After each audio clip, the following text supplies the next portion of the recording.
TP नहीं चल रहा।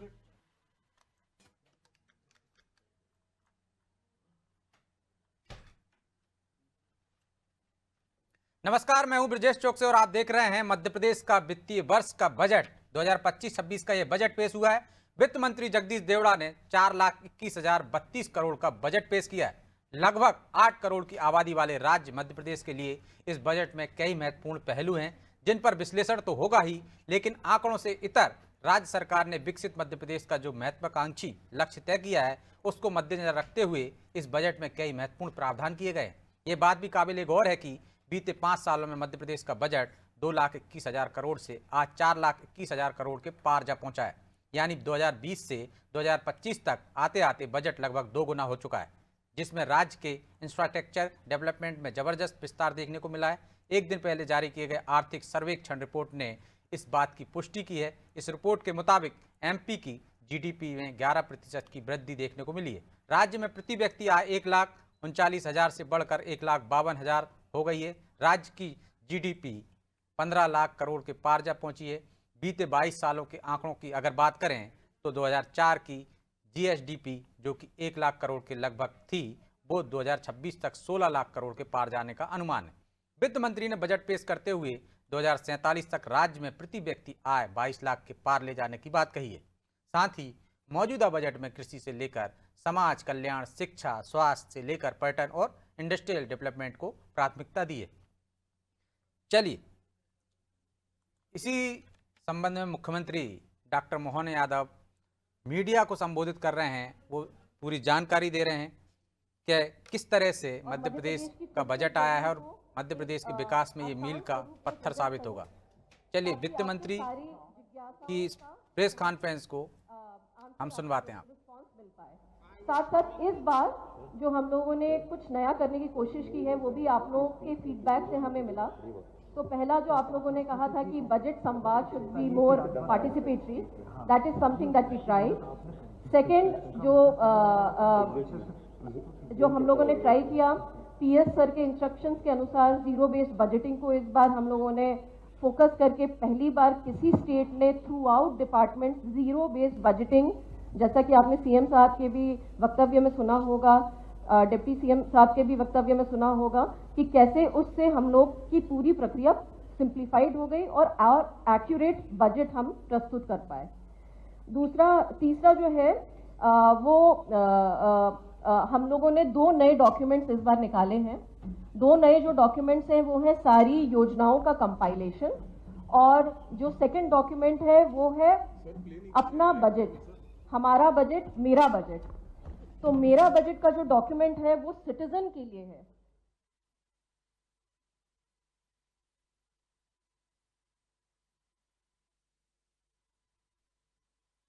टर्म का क्या मतलब है, ये सारा आपको उस बेसिक डॉक्यूमेंट से पता चल पाएगा। तो यदि कुछ भी ना पढ़े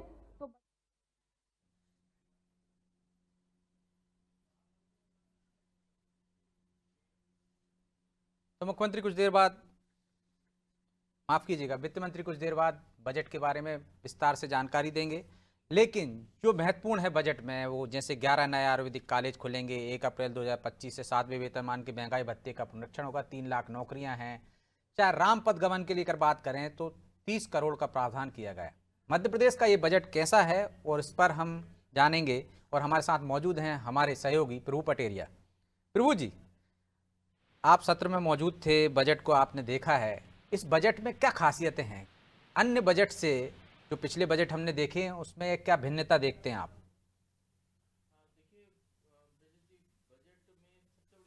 सरकार ने जो है अपने आय बढ़ाने के उपाय इसमें किए हैं। जीएसडीपी मध्य प्रदेश की बढ़ी है, प्रति व्यक्ति आय में भी मध्य प्रदेश में इजाफा हुआ है। ये निश्चित तौर पर जो है पहले से बेहतर है। तो ये कह सकते हैं कि प्रदेश सरकार का जो वित्त प्रबंधन है वो बहुत बेहतर है। प्रदेश में जो विकास की जो बात की जाती है, जिस तरीके से विकास के लिए काम किए जा रहे हैं, उससे प्रदेश में कृषि उत्पाद भी बढ़ा है, आय भी बढ़ी है, और आम आदमी के साथ ही सरकार के अधोसंरचनात्मक खर्चों के लिए ज़्यादा से ज़्यादा फंड भी सरकार को मिल रहा है। तो निश्चित तौर पर ये दिखा रहा है कि सरकार सही दिशा में जा रही है। मध्य प्रदेश का यदि हम कहें तो मध्य प्रदेश की सरकार मध्य प्रदेश को एक सही ट्रैक पर लेकर जा रही है। केंद्र सरकार से जो हमको जो आर्थिक संसाधन मिलते हैं, जो हमारा जो टैक्स का हिस्सा आता है वो है, प्रदेश की अपनी आय के स्रोत बढ़ाने की जो बात है वो सरकार कर रही है और हर क्षेत्र को छू रही है। समग्र विकास की जो बात कहते हैं, समग्र विकास की दृष्टि से काम हो रहा है।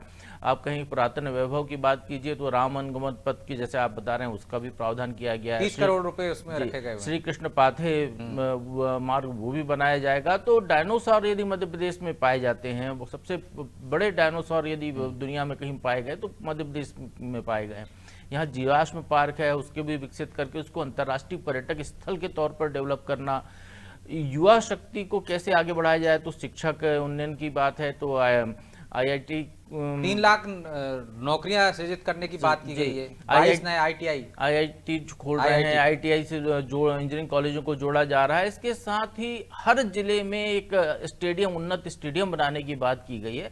तो निश्चित तौर पर जब शारीरिक तौर पर शारीरिक स्वस्थ होगा युवाओं का, तो जो सेना, पुलिस, ऐसी फोर्सेस में भी वो जा सकेंगे। इसके साथ ही उनका जो है हमारे साथ मेहमान भी जुड़ गए, मैं उनका परिचय करा देता हूँ, फिर मैं आपके पास लौटूंगा। वंदना त्रिपाठी हैं, बीजेपी प्रवक्ता हैं, आनंद जैन कासलीवाल हैं, नेता कांग्रेस के हैं, और अनुराग बिसारिया अर्थशास्त्री हैं। आप तीनों का बहुत बहुत स्वागत है।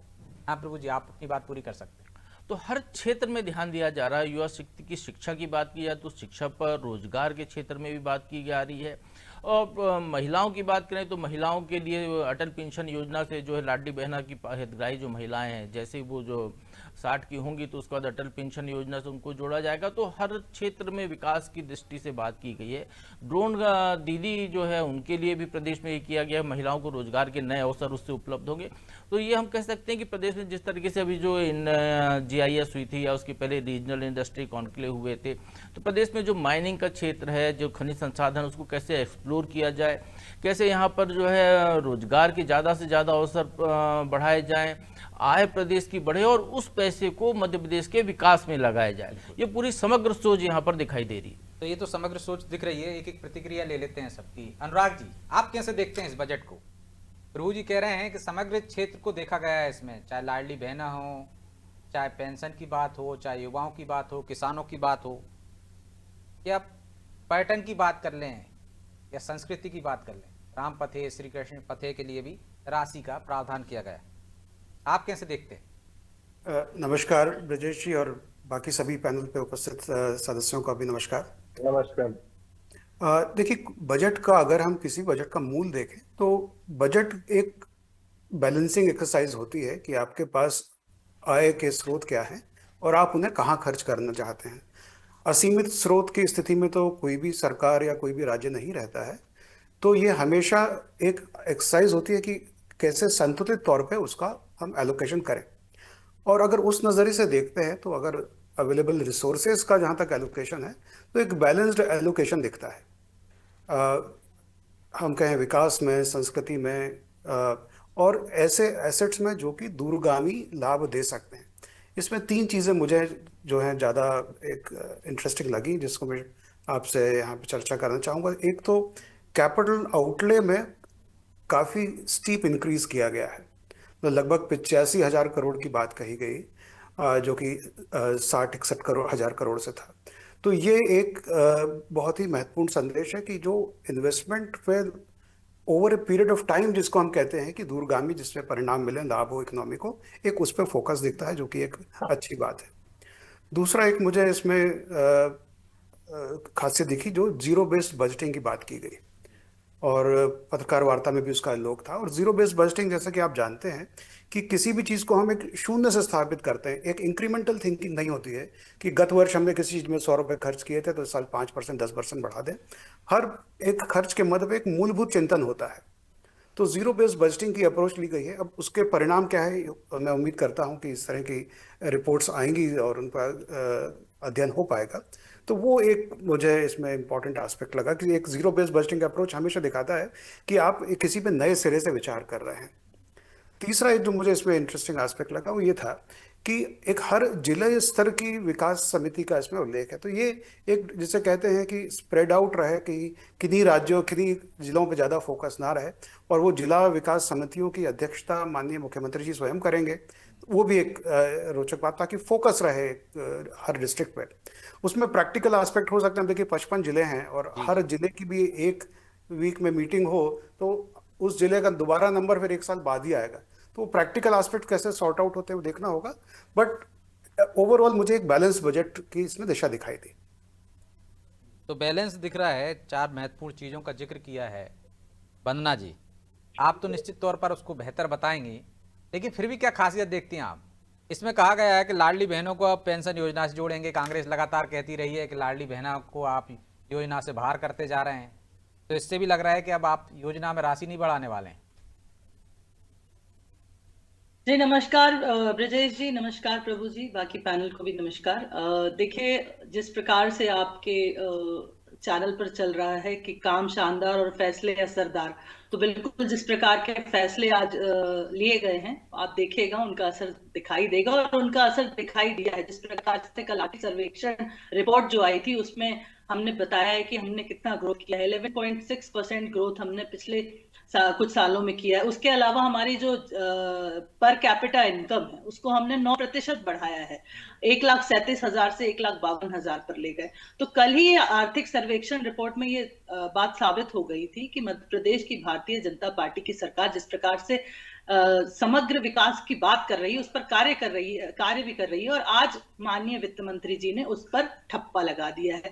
एक महिला होने के नाते, क्योंकि आपने पूछा कि इसमें विशेष क्या देखती हैं, तो मैं एक महिला होने के नाते और एक युवा होने के नाते ये देखती हूँ कि जिस प्रकार से रोजगार जनरेट करने की बात की गई है, 3,000 नए रोजगार जनरेट करने की बात, और इस बात को कांग्रेस पार्टी ने बहुत मुद्दा भी बनाया है। आपने देखा कल सांप लेकर भी ये लोग सदन की कार्यवाही को डिस्टर्ब कर रहे थे। मतलब मुझे असर हो रहा लगता है है ये आप जो लोगों पर रोजगार उनके जनरेट आंदोलन करने का, कम से कम इससे तो यही लगता है।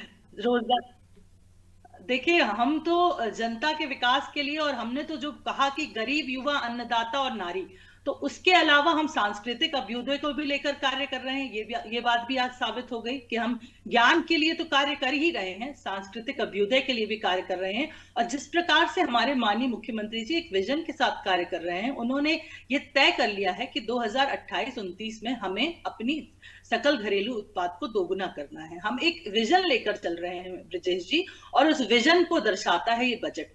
रोजगार सृजन सबसे बड़ी जरूरत है आज की, और उसको मुख्यमंत्री जी ने दर्शाया है। जिस प्रकार से लाडली बहनाओं के विषय में लेकिन हमेशा ऊँट ये के मुंह में जीरा जैसा है ना, लाखों की संख्या में बेरोजगार हैं, 3 लाख को आप सृजित करेंगे रोजगार देने का।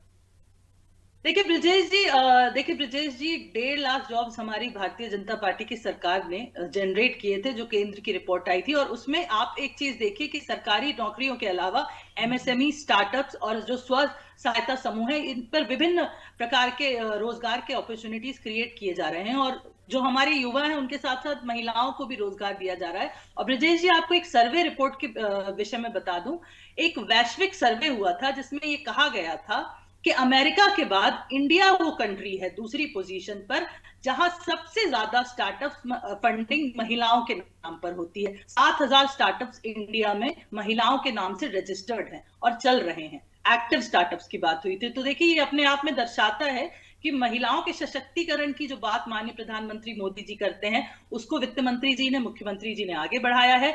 और द्रोण दीदी, लखपति दीदी की जो बात हो रही थी, जिस प्रकार से लाडली बहनाओं को अटल पेंशन योजना के साथ जोड़ा जाएगा, मुझे लगता है बहुत सारे बिंदु हैं, धार्मिक अभ्युदय को लेकर, सांस्कृतिक अभ्युदय को लेकर, पर्यटन को लेकर, जीआईएस का जिस प्रकार से उल्लेख किया गया है, उसके रिजल्ट्स भी हमें देखने को मिलेंगे। और जीआईएस भी अपने आप में एक बहुत बड़ी उपलब्धि थी मुख्यमंत्री जी की, और उसके बाद ये बजट। तो मैं तो माननीय मुख्यमंत्री जी का, माननीय वित्त मंत्री जी का साधुवाद करूंगी। आनंद जी की नजर से भी देख लेते हैं कि वो आपको आनंदित कर पाते हैं कि नहीं कर पाते हैं। आनंद जी, कैसे देखते हैं आप इस बजट को?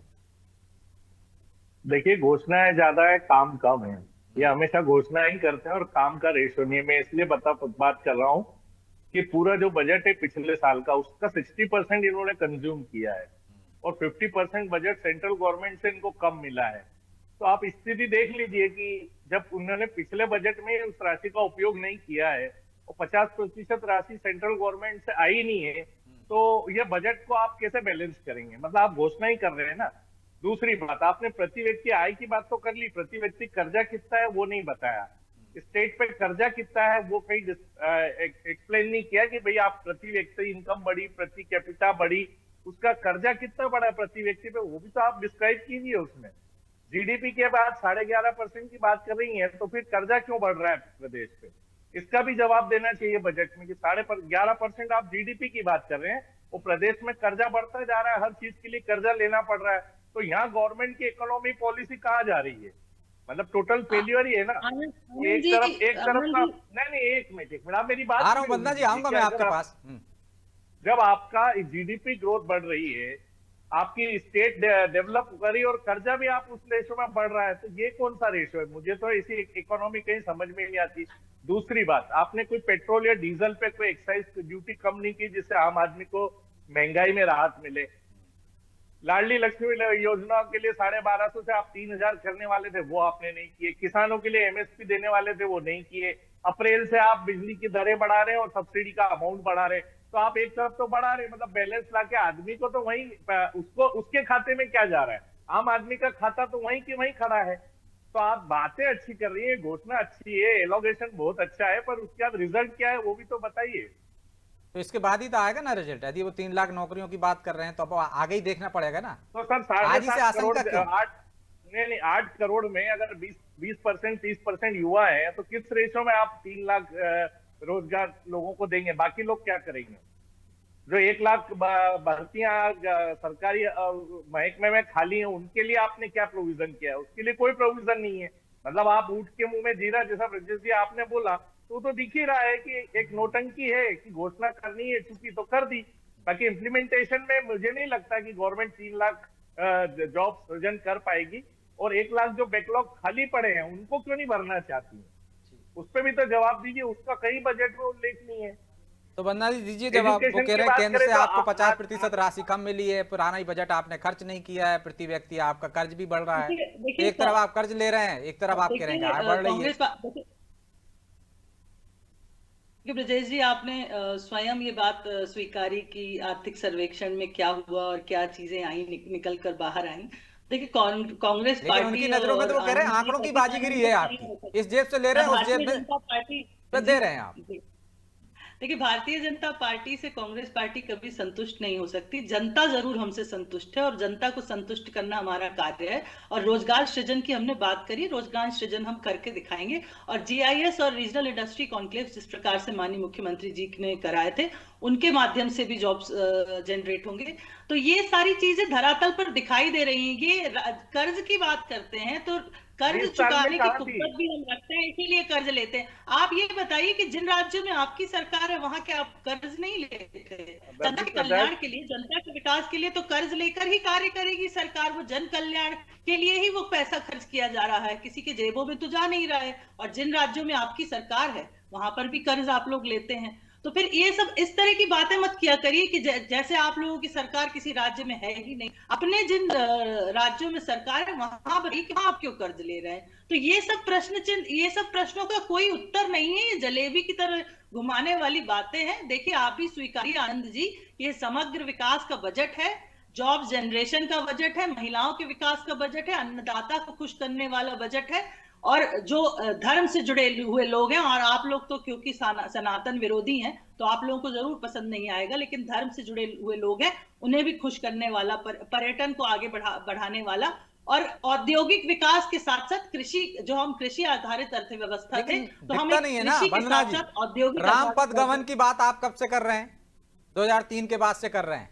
अब जाकर 30 करोड़ रुपए दिए हैं आपने, तो 30 करोड़ में बन जाएगा रामपथ। और आपसे पड़ोस की छत्तीसगढ़ की सरकार थी, भूपेश बघेल की सरकार बना के तैयार करके चली गई, इसलिए हार गई वो। अच्छा, इसलिए हार गई पटेरिया जी कह रहे हैं। आप इसलिए नहीं बनाते हो कि हार ना जाओ?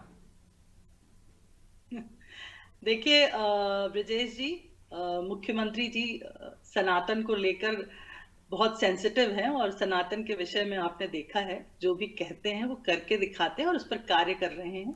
भरोसा रखिए, ये सारे कार्य धरातल पर आपको नजर आएंगे और हो भी रहे हैं। जीआईएस, आरआईसी अपने आप में पिछले 1 साल में जिस प्रकार से मुख्यमंत्री जी ने गति के साथ कार्य किया है, आज जिस प्रकार का एक समग्र विकास का बजट लेकर आए हैं, और जो मैनिफेस्टो में हमने मेंशन किया था, उन सारे बिंदुओं पर उन्होंने और वित्त मंत्री जी ने कार्य किया है। तो बिल्कुल आप देखिएगा, मध्य प्रदेश की यथास्थिति आप 2028-29 में देखिएगा, और आप खुद ये बात मानेंगे कि जो जो वादे हमने किए उन सबको पूरा किया है। और उसी दिशा में हम आगे बढ़ रहे हैं। देखिए और प्रभु जी, मुझे एक लगता है गंभीर कि बात माननीय तो है मुख्यमंत्री मोहन यादव कि आप यदि बजट खर्च नहीं कर रहे हैं, निश्चित तौर पर केंद्र सरकार तब देती कि आपने पहला बजट खर्च कर दिया हो और उसकी रिपोर्ट दे दी हो। 50% यदि आनंद जी कह रहे हैं नहीं मिल रहा है, तो ये भी गंभीर बात है। और प्रदेश की माली हालत कैसे सुधरेगी, इसका भी तो बजट में कहीं दिखना चाहिए ना, कि हम ये प्रावधान करने वाले हैं जिससे कि हम आगे जाके हमको एक समय ऐसा आए कि कर्ज ना लेना पड़े। वो कहीं नजर आ रहा है आपको? ब्रजेश जी, जो आपने देखिए कहा हमने कि जो अभी आ रहा हूँ बंदना जी, आ रहा हूँ मैं आपके पास। अब जो बात उठ रही है कि प्रदेश सरकार जो है आधा बजट खर्च नहीं कर पाई पिछला, तो अभी क्या बजट, क्या मार्च खत्म हो गया, क्या उसकी रिपोर्ट्स आ गई है बजट की, क्या उसका ऑडिट हो गया है? निश्चित तौर पर ये जिस बात को कह रहे हैं वो पिछले आंकड़ों की बात है। आधे अधूरे जो जब रिपोर्ट है उसके आधार पे बात हो रही है। जब पूरी रिपोर्ट आएगी तो रिजल्ट सामने आएगा। जहाँ तक केंद्र सरकार से बहुत सारी स्कीम्स ऐसी हैं जो उसमें मैचिंग ग्रांट होता है। केंद्र जो पैसा देती है उसमें मैचिंग ग्रांट होता है, या कंप्लाइंस रिपोर्ट देनी होती है कि आपने ये जो पैसा मिला है ये पूरा खर्च कर लिया कि नहीं कर लिया। सरकारी कामकाज करने का एक तरीका होता है कि आपको अलॉटमेंट हुआ, उसके बाद फिर आप जो उसका टेंडर करेंगे, काम शुरू होगा, फिर आजकल थर्ड पार्टी ऑडिट भी होता है, वो सारी प्रक्रिया होने के बाद फिर वो रिपोर्ट सबमिट होती है, तो निश्चित तौर पर उसमें टाइम लगता होगा।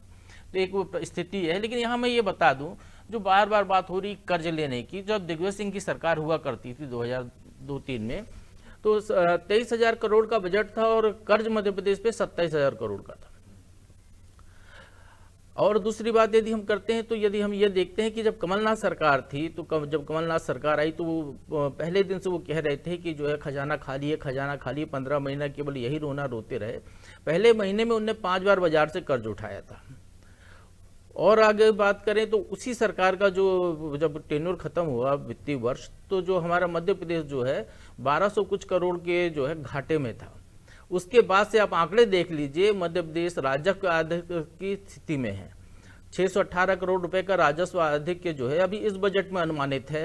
लगातार अधिक की स्थिति में आप घाटे में नहीं है। तो आप जो प्रोजेक्शन करते हैं, जो अभी जैसे बिसारिया जी ने बताया, बजट क्या होता है?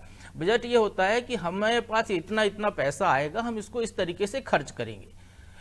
जो आप प्रोजेक्शन करते हैं और जो आपके पास जो आय है उसके बीच में जो अंतर है वो भी आप बताते हैं कि भाई ये पैसा कहाँ से आ रहा है। यदि नहीं आ रहा है, उसके बाद फिर आप अपनी रिपोर्ट देते हैं कि भाई हमने ये अनुमान लगाया था कि हमको फलानी चीज़ खरीदनी है, हमारे पास इतना बजट था, हमने इतना बाजार से कर्ज लिया, इतना कहीं से उठाया, इतना हम चुका नहीं पाए। वो स्थिति होती है, वो आप बताते हैं। तो ये हमारे 4 साल की यदि हमारा बजट बता रहा है, ऑडिट रिपोर्ट बता रही है कि हमारा लगातार राजस्व घाटे में नहीं, राजस्व आधिक्य में राज्य रहा है, तो इसका मतलब है कि आर्थिक सेहत हमारी अच्छी होगी ना, तभी तो आधिक्य दिख रहा है। नहीं तो फिर तो यदि आप फर्जी रिपोर्ट पेश करेंगे तो आप ऑडिट में पकड़े जाएंगे, सीएजी आएगी। तो निश्चित तौर पर यहाँ पर वो स्थिति नहीं है जिस तरीके का कि एक डर पैदा किया जा रहा है। जहाँ तक कर्ज लेने की बात है, तो जो जीएसडीपी का 3% जो है राज्य कर्ज ले सकते हैं, केंद्र सरकार की गाइडलाइन है। मध्य प्रदेश की जीएसडीपी बढ़ रही है तो आपके पास कर्ज लेने की ज़्यादा अवसर है, तो आप लेते चले जा रहे हैं। जीएसडीपी कम होती तो हम शायद कर्ज नहीं ले पाते। तो वो स्थितियां हैं। इसलिए, और जब भी आप विकास करते हैं तो कोई भी उद्योग हो, कोई भी सरकार हो, सबको कर्ज लेना पड़ता है। केंद्र सरकार को भी कर्ज लेना पड़ता है। नेहरू जी के जमाने से केंद्र सरकार कर्ज लेती चली आ रही है, आज भी ले रही है। हम ये नहीं कह रहे कि केवल कांग्रेस ने ही लिया, नरेंद्र मोदी की सरकार भी कर्ज ले रही है। पूरे देश में जहां जहां राज्यों की सरकारें हैं, चाहे कांग्रेस की सरकार हो, चाहे बीजेपी की सरकार हो, या किसी दल की सरकार हो, हर सरकार को कर्ज उठाना पड़ता है बाजार से। क्योंकि आपके पास पहले तो अनुमान लगाने के, आपने एक प्रोजेक्ट बनाया, उसके लिए आपको पैसा चाहिए, फिर आप उसकी आय पूरी करते हैं, उसको फिर कर चुकाते हैं, धीरे धीरे उसको रीपेमेंट करते हैं उसको, और अपने इस बीच में अपनी आय बढ़ाते चले जाते हैं। तो उस तरीके की स्थितियां होती हैं। तो केवल फुलझड़ी छोड़ देना, मुझे नहीं लगता कि ये बहुत सही बात है। आपको पूरे फैक्ट्स पर बात करनी चाहिए जब भी आप बात करें, तो उसके बाद फिर स्थितियां तो सामने बात तो महत्वपूर्ण है, फैक्ट्स पर बात होनी चाहिए। आप फुलझड़ी छोड़ देते हैं। 23,000 करोड़ का कर्ज था, मतलब आपका बजट था और 27,000 करोड़ का कर्ज था। मुझे लगता है बिसारिया कर्ज लिया 15 माह में, कह रहे थे खजाना खाली है। बिसारिया जी ने रिपोर्ट पूरी देखी है, बिसारिया जी ढंग से बता पाएंगे। हम भविष्य की बात कर रहे हैं, आप पीछे चले जाते हैं। भविष्य में आपका प्रोजेक्शन क्या है वो तो बताइए। आनंद जी, ये सरकार जो है अगले 5 साल का बजट प्रोजेक्शन अभी दे रही है।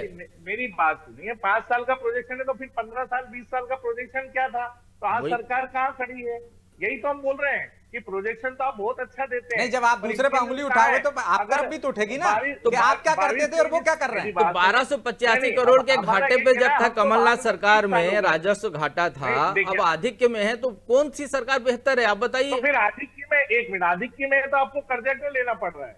आप ये भी तो जवाब दीजिए ना, वो बैलेंस क्यों कर रहे हैं आप बात को बैलेंस कर रहे हैं कि जीडीपी बढ़ रही तो जीडीपी बैलेंस नहीं कर रहे, वो तो दोनों ही सरकारों की स्थिति बता रहे हैं ना। सोर्स ऑफ इनकम का है आपके पास, वो भी तो बताइए। वो अरे नहीं कर्ज बता तो रहे। अमेरिका की सरकार भी लेती है आनंद जी। बता रहे हैं और माइनस माइनस आप बताइए, ऐसा थोड़ी होता सोर्स है। ऑफ इनकम क्या है हमारे पास, मैं आपको बताती हूँ बताइए। आनंद जी, हमारे सिर्फ पास शराब source के of अलावा income सोर्स क्या है। ऑफ इनकम कुछ नहीं है आपके पास।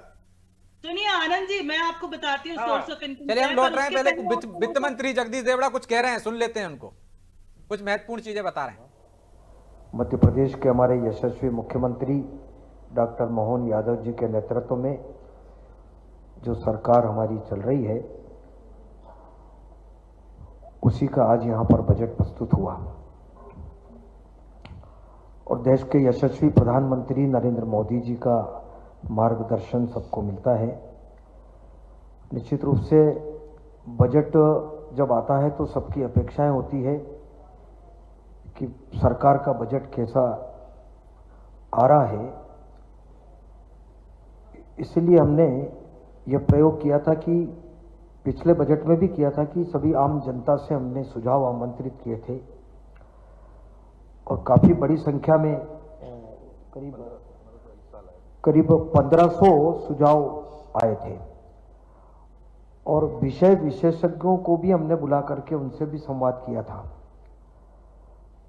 तो बड़े अच्छे, महत्वपूर्ण और सारगर्भित सुझाव भी आए। हमने कोशिश की है कि उनको इस बजट में हमने सम्मिलित करने की पूरी कोशिश की। बजट हमारा 2025-26 का जो बजट है, हमने फोकस किया ज्ञान पर और मुझे कहते हुए अच्छा लग रहा है कि हमारी डायरेक्टर मैडम जो है, उन्होंने बहुत विस्तार से बजट के बारे में उन्होंने पूरा बताया भी है और हमारे सभी साथी जो है वित्त विभाग। तो वित्त मंत्री बता रहे हैं कि 1500 लोगों से सुझाव लिए थे, विशेषज्ञों से भी चर्चा की थी, इसके बाद ये बजट आया है, ज्ञान का बजट है। अनुराग जी, आपने पूरी रिपोर्ट देखी है, अभी जो चर्चा चल रही थी, आनंद जी कह रहे थे सरकारों के ऊपर कि पिछली सरकार की क्या स्थिति थी और अब जो आंकड़े बताते हैं, जो रिपोर्ट बताती है, वो बता रही है कि बेहतर होती जा रही स्थिति, माली हालत में सुधार हो जाएगा, सेहत सुधर रही है सरकार की। आप भी ऐसे ही देखते हैं अनुराग जी?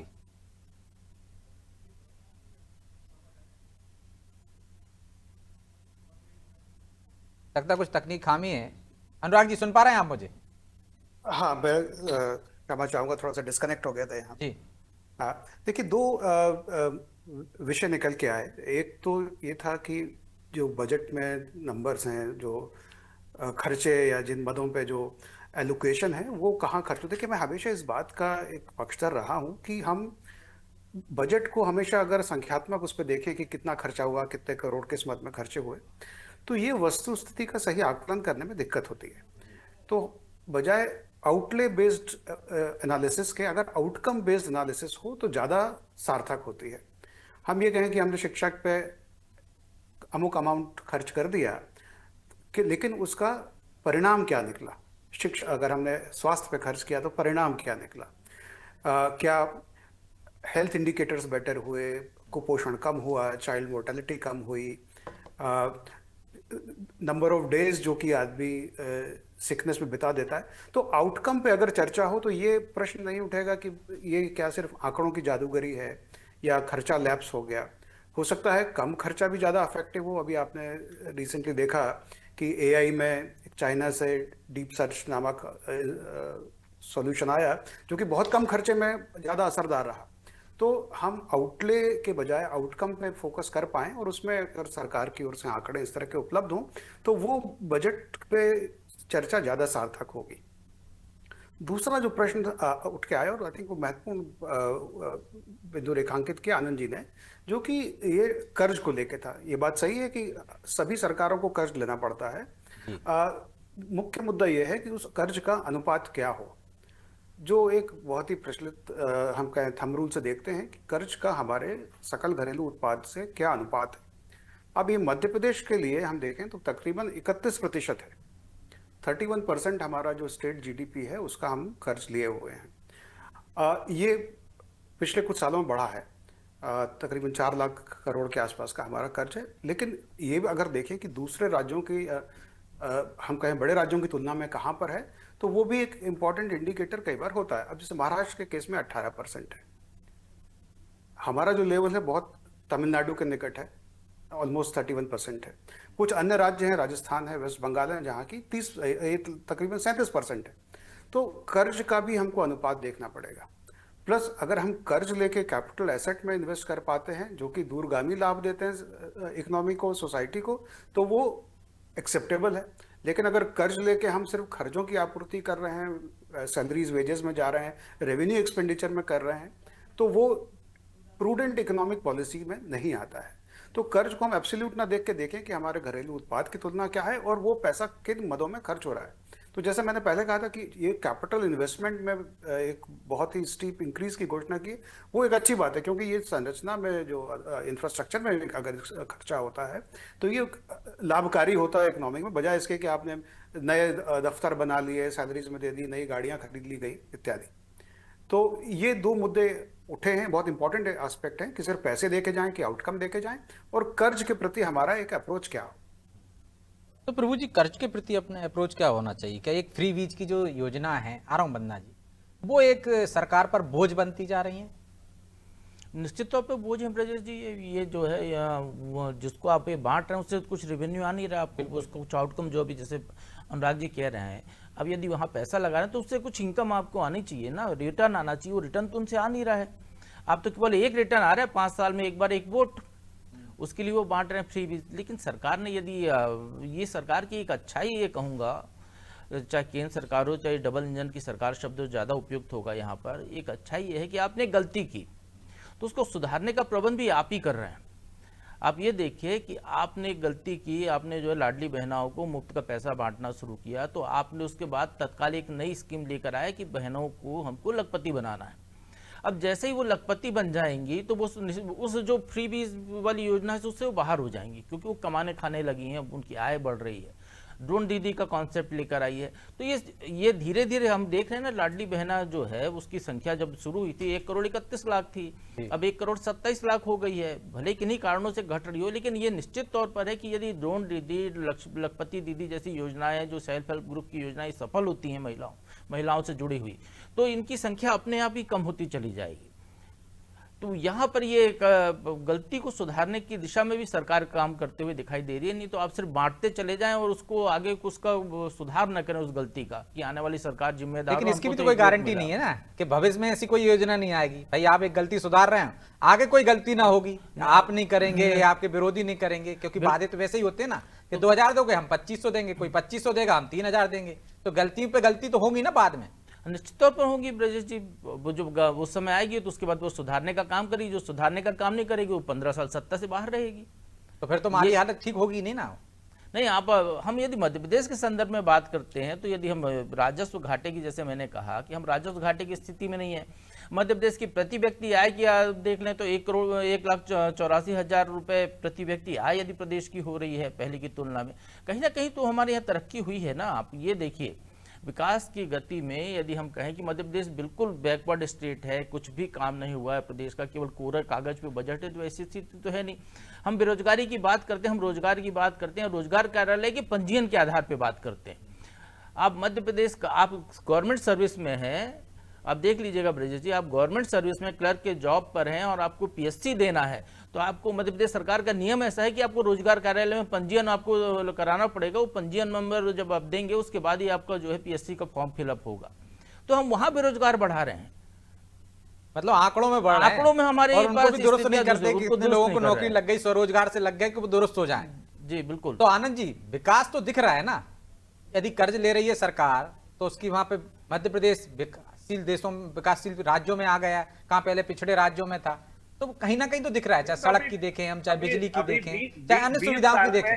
इसको कैसे नकार सकते हो आप 20 साल में जो आपने प्रपोर्शन रेट आपने डेवलपमेंट की बात करी है, उसका रेशो तो देखिए कितना कम है।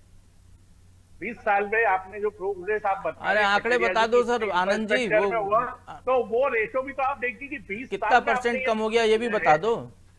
नहीं कम नहीं, कितना परसेंट कम नहीं हुआ। जो रेशो में गवर्नमेंट को काम करना था, जो बजट हाँ, जो वो सरकार रेशो ही अपना बता दें 50 कितना है। नहीं पटेरे जी, जो सरकार अपना 50% बजट कंज्यूम नहीं कर पा रही है, उसकी डेवलपमेंट रेशो क्या हो नहीं, तो गया? आंकड़े आपने आपके- वो रिपोर्ट कहाँ है जिसमें लिखा है ये कि आपने- 50% बजट कंज्यूम नहीं कर पा रही? वो रिपोर्ट दिखा दीजिए ये Anand ji. Journal of attorney का, ये मेरे पास लेटर है, उसका पूरा कब का है, डाटा है कब का हमारे है, पास। कौन से किस साल का है, ये किस अभी महीने का है? 22-23 का डाटा है। 22-23 का डाटा लेके आप अभी बात कर रहे हैं। हैं तो आप नहीं, तो मेरी बात सुनिए, जब 22-23 में ये स्थिति थी तो 23-24 का तो आंकड़ा भी आना है, तो उसमें तो अब चर्चा होगी ना। तो जो पिछला अनुमान है सरकार का यूज करने का फंड का, वही अगर नहीं कर पा रहे हैं तो आप डेवलपमेंट की बात कर रहे हैं। तो 20 साल में अगर पर कैपिटा इनकम बढ़ी है, 22-23 चुनावी साल था ना। तो अरे तो आप ये सर भी तो मेरा ये देखिए। कहना है कि नहीं तो उसमें यूज नहीं किया ना, मतलब चुनावी साल में भी सरकार फेल रही। उसके बाद तो वाली जब रिपोर्ट आपका नहीं देखी जो फंड आनंद आया जी, आपके आपने पास, बाद जब आप वाली वही भी तो कर देख दीजिए। लेते। नहीं देखिए, ऐसा नहीं, आप उसको जस्टिफाई मत कीजिए, क्योंकि जो फंड है वो जस्टिफाई नहीं कर रहे आपके ना हम, डाटा रिपोर्ट को है, एक साइड रख दीजिए आप, बाकी चीजें तो दिख रही हैं। कैसे रख दीजिए? एक्सप्रेस वे नहीं दिख रहा है, सड़क नहीं दिख रही, बिजली नहीं दिख रही, तो बाकी अरे सुविधाएं अब नहीं दिख मेरा रही हैं ये क्या कहना आपको? है, बिजली की अगर अपन बात करें तो बिजली की रेट ऑफ क्या रेट थी पहले बिजली, और अब क्या रेट ले रहे हैं आप? सब्सिडी का रेशो क्या कर दिया आपने? उद्योगों को क्या रेट में बिजली मिल रही है, आप वो भी तो देखिए ना। आपने फिगर बढ़ा दिया 20 साल में, इन्फ्लेशन रेट जो बढ़ा है, महंगाई दर जो बढ़ी है, उसका इफेक्ट भी तो है। शायद अनुराग जी इस बात से मेरी सहमत होंगे कि 20 साल में जो रुपए की कीमत थी वो कितनी क्या हुआ है। तो उस जैन रेट में साहब, इन्फ्लेशन लालटेन रेट लेके बढ़ा तो- जनता तो सड़क पे नहीं उतर डेवलपमेंट रही की बात है करें। बिजली के लिए, ये क्या कम है? देखो आपकी जनता 15 माह की जनता अभी बिजली सरकार के आई थी, बिजली के बिजली बिल चुका दफ्तरों रही पे है। आंदोलन शुरू हो गए थे। आपको सिर्फ कांग्रेस को क्यों दिक्कत होती है, मैं ये पूछना चाह रहा हूँ। जनता कहाँ बोल रही है? ब्रजेश जी, मैं खुद इसका गवाह हूं। मैं अभी कनाडिया गांव में शिफ्ट हुआ हूँ, एक कॉलोनी में, वहां अभी भी 4 घंटे लाइट नहीं रहती है।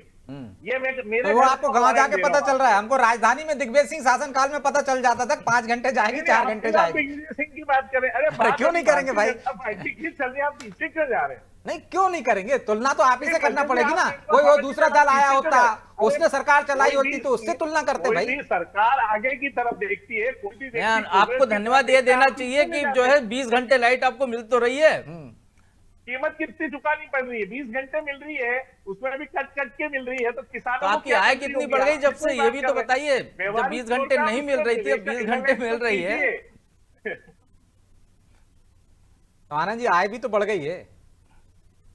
तो कर्जा भी तो बढ़ा है सर, वो भी तो देखिए। आम आदमी को राहत कहाँ है? लेकिन महंगाई से कर्जा राहत एक रेशो में बढ़ा है ना। सरकार ने इस बजट में ऐसा कोई प्रावधान किया है कि आम आदमी को राहत मिले? नहीं, ऐसा तो है बताइए नहीं है कि मध्य प्रदेश में ज्यादा बढ़ गया हो कर्ज। नहीं, बाकी नहीं, राज्यों में ये भी हम देख रहे हैं, हम मध्य चाहे प्रदेश हमने की बात राजस्थान कर की रहे बात हैं। करें, चाहे ये तमिलनाडु की बात मुझे करें। ब्रजेश जी बहुत अच्छे से याद है, अभी थोड़े दिन पहले कमलनाथ की सरकार आई थी, उनने सरकार आने के पहले कहा था जैसे ही हम सत्ता में आएंगे 5 रुपए पेट्रोल पे कम करेंगे, डीजल पे कम करेंगे। वो शायद मेरे ख्याल से हो गया होगा। हमने थोड़ी, आपने किए क्या? नहीं तो इन्होंने वादा नहीं किया था ना, उन्होंने कहा हम पैसे देंगे, जो वादा किया था वो कर रहे हैं ना। आपने कहा था कि 5 रुपए कम कर देंगे हम, तो आपने पेट्रोल डीजल पे 5 कम नहीं किया था, रोज और बढ़ा दिया था इन लोगों ने। नहीं, मतलब आपने कमिटमेंट नहीं किया और जनता को परेशान करेंगे, उनको राहत नहीं देंगे। और तो जनता कहाँ आ रही है? परेशान होती तो जनता सड़क पर आती, उनको सत्ता से बाहर कर देती, आपके पाले में आ जाती। यदि जनता परेशान होती तो उसको तो मौका मिलता है ना, जनता को तो बदला लेने का 5 साल में। वो तो नहीं कर रही, लगातार उनको चुनती आ रही है। तो मुझे कहीं परेशान दिख रही है क्या वो आपको? कांग्रेस परेशान दिख रही है? वंदना जी कुछ कह रही हैं। वंदना जी। जी ब्रजेश जी, देखिए अनुराग जी ने बहुत अच्छे से बजट को समझाया, प्रभु जी ने उसको बहुत विस्तार पूर्वक बताया, क्योंकि आम आदमी को समझने के लिए और ये समझने के लिए कि भारतीय जनता पार्टी की सरकार ने क्या कार्य किया है, उसे मैं थोड़ी सी और सरल भाषा में समझा दूं, और खास करके आनंद जी को ये बात बतानी है कि आपके जमाने में 2003 में इंडस्ट्रियल ग्रोथ रेट -0.6 हुआ करती थी, जो 26% पर हम ले आए हैं। तो 50 गुना ज्यादा हमने बढ़ा दिया है। बजट कितना हुआ करता था? 23,000 करोड़ का। आज कितना है 20 साल बाद? 4,20,000 करोड़ पर हम ले आए हैं। तो इसी से आप कंपैरिजन कर लीजिए। पर कैपिटा इनकम 11,000 थी, आज पर कैपिटा इनकम 1,52,000 पर हम ले आए हैं। तो इसी से आप कंपैरिजन कर लीजिए कि आनंद जी पिछले 20 सालों में हमने क्या ग्रोथ किया है। अब जब आउटकम्स की बात हो रही थी, तो देखिए आउटकम्स होते हैं, आउटकम्स पब्लिक क्या समझती है आउटकम्स को? जो उन्हें धरातल पर दिखाई दे रहा है। तो धरातल पर उन्हें शानदार हाईवेज, शानदार एक्सप्रेसवेज, एयरपोर्ट्स, जगह छोटे छोटे संभागों में एयरपोर्ट्स, उसके अलावा मेडिकल कॉलेजेस में वृद्धि। आप देखिए किस प्रकार से रीजनल इंडस्ट्री कॉन्क्लेव में छोटे छोटे जिलों को चिन्हित कर कर वहां उद्योग लगाने की बात हुई है, वहां पर उद्योग लगाए जा रहे हैं। विभिन्न प्रकार के जिस प्रकार से उज्जैन में आईटी पार्क खोलने की बात हो रही है, इंदौर में चौथा आईटी पार्क बनाने की बात हो रही, ऐसे विभिन्न प्रकार के जो बिंदु हैं वो आउटकम के रूप में दिखते हैं जनता को, और जब जनता को दिखते हैं तभी जनता हमें स्वीकारती है और जनता हमें चुनती है। देखिए आज अपनी की गलतियां सुधार जनता करने वाला तो दिख रहा है कि आपने कुछ चूक की है या वोट के लिए जो किया था वो सुधार कर रहे हैं, लेकिन जो वादे भी तो किए थे आपने किसानों से वो भी पूर्ति कर देते, जिनको लेकर आंदोलन कर रही है कांग्रेस, कि आपने जितनी सब्सिडी देने की बात की थी उनको वो दे नहीं रहे हो आप। ब्रजेश जी 2600 पे अभी गेहूं के रजिस्ट्रेशन हुए हैं और ये बात पोर्टल पर है। दूसरी चीज एमएसपी पर, दूसरी चीज जब ये खाद की बात लेकिन करते आपने हैं 2700 और 3100 देने का वादा किया था ना, 2600 तक हमने पहुंचा दिया है ब्रजेश जी। और जब ये डीएपी और ये सारी चीजों की फर्टिलाइजर्स की बात करते हैं तो आप बताइए कि उनके रेट्स में क्या हमने वृद्धि करी है? नहीं। उसके बाद माननीय मुख्यमंत्री जी ने 5 रुपए यूनिट में बिजली देने का फैसला किया है, जो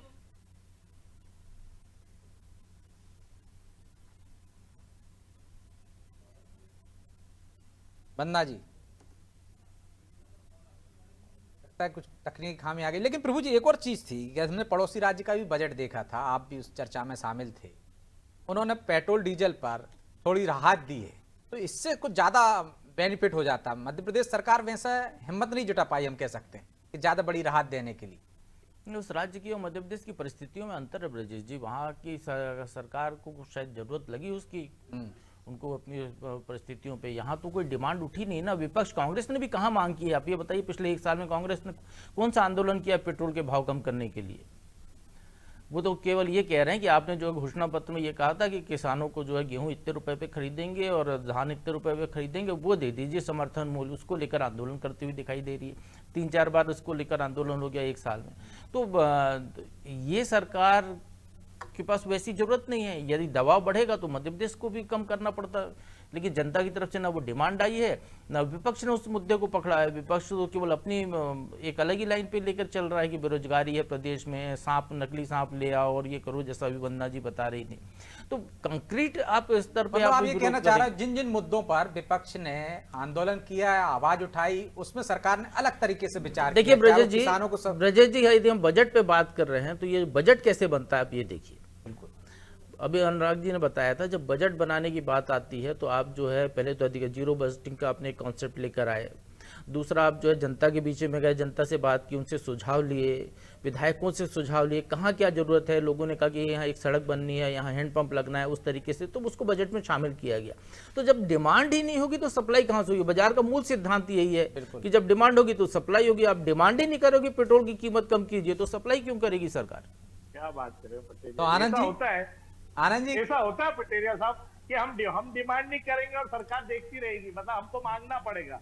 बिल्कुल नहीं सर, देख विपक्ष का काम होता है ना, प्रेशर तो पॉलिटिक्स तो होती है ना। आनंद जी, यदि आप प्रेशर बनाते तो आपने कहा, देखिए आप बेरोजगारी पर आंदोलन कर रहे थे, नौकरियों के बारे में हमने विचार किया, आपने किसानों को लेकर आंदोलन कर रहे थे, 2600 कर दिए आपने, आंदोलन का असर हुआ ना, 2600 कर दिया। नहीं, महंगाई पे हमने बात नहीं करी। तो महंगाई किससे बढ़ती है? Diesel, petrol.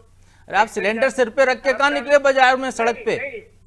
नहीं, अरे वो तो साइकिल लेके निकल जाते थे, सिलेंडर लेके निकल जाते थे। देखिए, अब उनके बारे में मैं नहीं बता सकता, पर हमने महंगाई का मुद्दे में सब चीजें आती है, इसलिए आप ये मत बोलिए पटेरिया जी कि हमने उसका आंदोलन नहीं किया। सवाल ये कि जनता, सरकार, महंगाई तो पूरी सृष्टि है, महंगाई शब्द में पूरी सृष्टि समाहित है। ये बोलने से थोड़ी होता है पटेरिया जी। आप सरकार फिर आपको आइडेंटिफाई करना पड़ेगा कि ये सूरज, ये चंद्रमा, ये धरती है। हाँ, बिल्कुल करना पड़ेगा, क्योंकि आप सरकार में बैठे हैं। महंगाई कम करी, टैक्सेशन कहीं कम हुआ, आम आदमी को राहत मिली? नहीं मिली। अब आप बोलते रहिए कुछ भी, तो उसका तो कोई जवाब नहीं है, क्योंकि हम विपक्ष में और हमारा काम है। विपक्ष की जिम्मेदारी भी तो है ना कि जो चीजें जनता को नहीं मिल रही उसको लेकर आंदोलन करे, जनता के बीच में जाए, सरकार को मजबूर करे। आपने खुद ने बोला कि इतने आंदोलन किए, उसका रिजल्ट मिला। तो महंगाई पे तो हम शुरू से बात कर रहे हैं। महंगाई, बेरोजगारी हमारा मेन मुद्दा है। महिलाओं को पूरा 3000 रुपए देना ये मुद्दा है। अभी तो 3 दिन में तो विधानसभा में ऐसी कोई बात करते हुए दिखी नहीं कांग्रेस। वहाँ आप अपने आप को सेव कर रहे हैं, वहाँ आप अपने आप को सेव कर रहे हैं, और महंगाई की नहीं, आप बताइए, आपके नेता प्रतिपक्ष कांग्रेस के विधायक कौन सा मुद्दा लेकर विधानसभा में पहुंचे 3 दिनों के दौरान, कौन सा मुद्दा लेकर पहुंचे? इतने मुद्दे ही जो रोज चल रहे हैं, तो ये कैसे चल रहे हैं? ऐसे ही चल रहे हैं पटेरिया ये जी। सिर्फ फोटो सेशन चल रहा है आनंद जी, युवाओं का मुद्दों पर 3 बात दिन होगी सदन में के अंदर। 3 दिन में आनंद जी, हाउस के अंदर आपके किसी भी विधायक ने एक बार भी जिन मुद्दों पर आप यहाँ पर बात कर रहे हैं वो मुद्दे नहीं उठाए हैं। आप प्रोसीडिंग देख लीजिएगा। कम कर दिया, क्या बात कर रहे हैं? भारतीय जनता पार्टी ने सेशन ही कम कर दिया टाइम। प्रोसीडिंग, अरे जितनी देर चली उतनी देर में एक शब्द नहीं कहा। प्रोसीडिंग देख लीजिए। नहीं, प्रोसीडिंग आप बोलने देंगे तो बोलेंगे ना, आप बोलने नहीं पटेरिया जी। वो तो आपके पढ़नी हाथ पड़ेगी में प्रोसीडिंग वो कर रहे हैं। विधानसभा की साइट पे।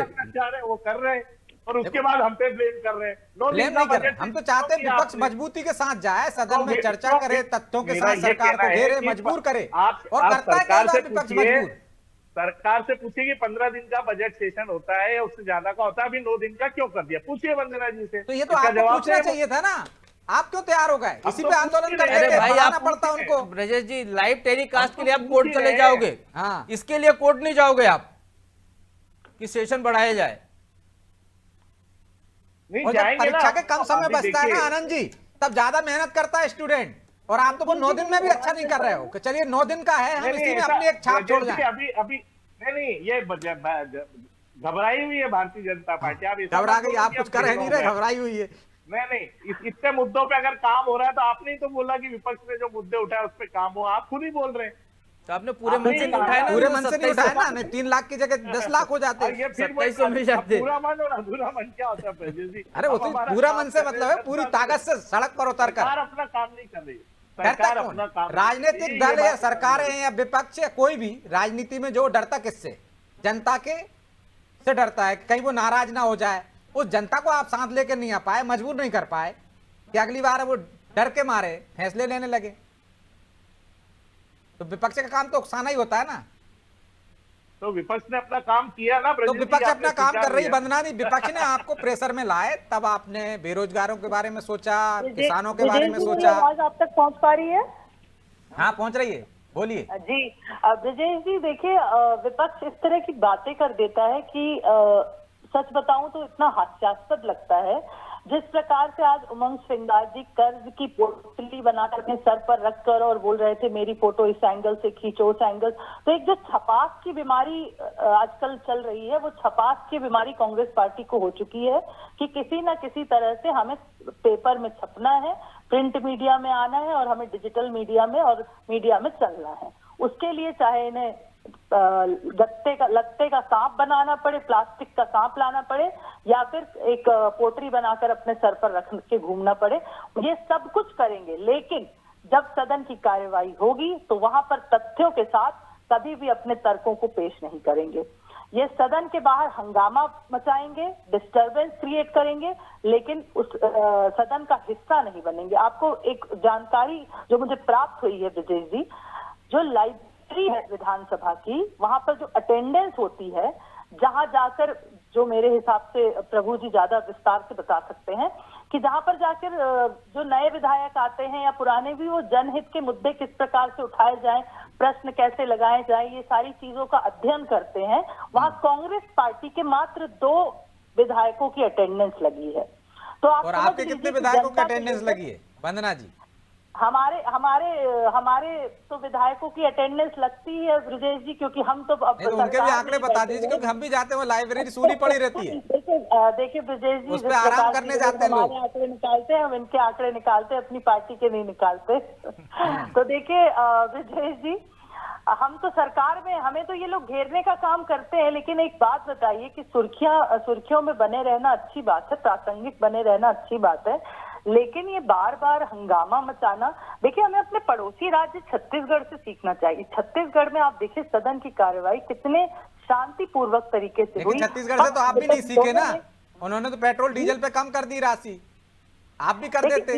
लेकिन बात ये हो रही कि पक्ष विपक्ष ने दोनों ने अपनी बातों को नहीं, रखा। वो तो और सीख लें, तो आप भी सीख लो ना कुछ। यहाँ पर तो विपक्ष को बस हंगामा करना है और कभी गेहूं की बालियां लेकर आ जाएंगे, कभी सांप टोकरी में रख के ले आएंगे प्लास्टिक का। इन सब चीजों से जनता के बीच में क्या मैसेज जा रहा है? जनता वो तो आप भी करते थे ना वंदना जी, सिलेंडर लेके आपके नेता जाते थे, पेट्रोल महंगा होगा तो साइकिल पे चलने लगे थे, साइकिल से बल्लभ भवन जा रहे थे सीएम हाउस से। तो ये तो एक सांकेतिक होता है, कैसे करें वो बताएं। लेकिन बिल्कुल देखिए, लोकतंत्र में जो विपक्ष होता है उसका हथियार होता है प्रदर्शन करना, आंदोलन करना, लेकिन आंदोलन ही एकमात्र हथियार, ये गलत है। इनको जनता के मुद्दे सदन में स्पीकर के सामने अपने मुद्दों को रखना चाहिए। छोटा जवाब दे दीजिए आनंद जी, समय नहीं है। ठीक है। 2800 प्रश्न हमारे विधानसभा में लगे हैं, 2800 प्रश्न है। कितना समय देगी सरकार हमको, तो ये बता दे। आपको हंगामा मचाने से जब फुर्सत मिलेगी तब तो आप प्रश्नों को उत्तर मांगेंगे। समय दीजिए बजट सेशन का, 9 दिन से 15 दिन कीजिए, उसके बाद 2800 प्रश्न हमारे विधानसभा। तो ये तो अपने नेता प्रतिपक्ष से कहिए ना। आनंद जी, जरा विधानसभा की कार्रवाई समझ लीजिए। 2800 प्रश्न पूरे चर्चा में नहीं आते हैं। अपने मतलब अरे मेरा कहना है मीडिया में कुछ तो सुर्खियों मौका में बने रहने के उनके लिए जवाब तो आप- लिखित आ जाते हैं ना, तारांकित होते हैं, अतारांकित होते हैं, और इसके बाद जो प्रश्नकाल होता है उसमें 20 से 22 सवाल ही आते हैं। बहरहाल समय जाए देता है, इसलिए चर्चा को यहीं विराम देंगे। आप सभी का बहुत बहुत धन्यवाद। तो निश्चित तौर पर ये बजट आया है और बजट में सबका ध्यान रखा गया है, चाहे गरीब का, महिलाओं का, युवाओं का। तो ये देखना ये होगा कि जो बजट आया है उसका किस तरह से पालन किया जाता है। यदि बजट जिस तरह से लाया गया है, जिस तरह से लोक लुभावनता दिखाई गई है, और जिस तरह से हमारे विशेषज्ञों ने भी कहा है कि अच्छा बजट है, लेकिन अब इसका क्रियान्वयन का समय आता है। वो बताएगा कि सरकार की मंशा कैसी है, सिर्फ आंकड़ों में, या बेहतर बजट और बेहतर लोगों की इसमें जीवन के लिए लाया गया बजट है। बहरहाल हमारे बजट में आज इतना ही। मुझे दीजिए इजाजत और आप देखते रहिए अनादि टीवी। नमस्कार।